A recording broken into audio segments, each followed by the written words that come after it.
พอ TikTok ให้อัดเซอร์เมียนแบบมือโดยซาแต่ TikTok บานอัปเดตหมกนี้ทำไมมือจิตคือชมัวทา TikTok Amplify แต่บองโอนบานเคยนั่งคือ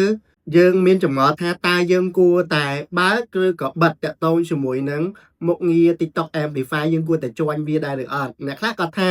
TikTok join អាហ្នឹងទៅបានមានអ្នកមើលឃើញច្រើនអ្នកខ្លះថាមិនបាច់ join ទេបានមានអ្នកមើលឃើញច្រើនចឹងខ្ញុំមកស្រាវចម្ងល់បងប្អូនតាក់ទងជាមួយនឹង TikTok Amplify ហ្នឹងគឺជាមុខងារថ្មីមួយរបស់ខាងក្រុមហ៊ុន TikTok ដែលវាប្រាប់យើងថាបើសិនជាយើងធ្វើការjoin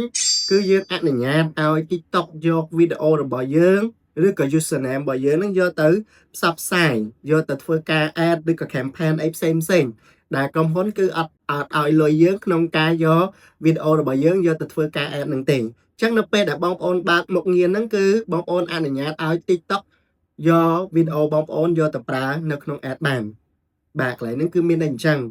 ហើយនៅពេលដែលគេយកទៅផ្សាយនៅក្នុង ad របស់ TikTok អាចនឹងមានអ្នកមើលឃើញរៀងច្រើនដូចគ្នាដែរអញ្ចឹងបើសិនជាបងប្អូនអនុញ្ញាតឲ្យ TikTok យកវីដេអូបងប្អូនយកទៅធ្វើការ boost ឬក៏ផ្សព្វផ្សាយបានបងប្អូនអាចធ្វើការjoinទៅអត់ជាបញ្ហាទេហើយបើសិនជាបងប្អូនអត់ចង់ឲ្យ TikTok ធ្វើរឿងទាំងអស់ហ្នឹងគឺបងប្អូនក៏អត់ចាំបាច់ join ដែរអញ្ចឹងគឺ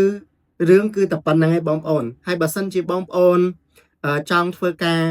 ចុចjoin ជាមួយនឹង TikTok Amplify ដើម្បីឲ្យ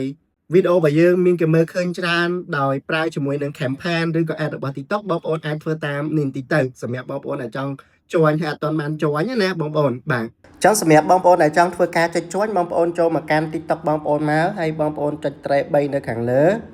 ហើយចុចលើពាក្យថា setting and privacy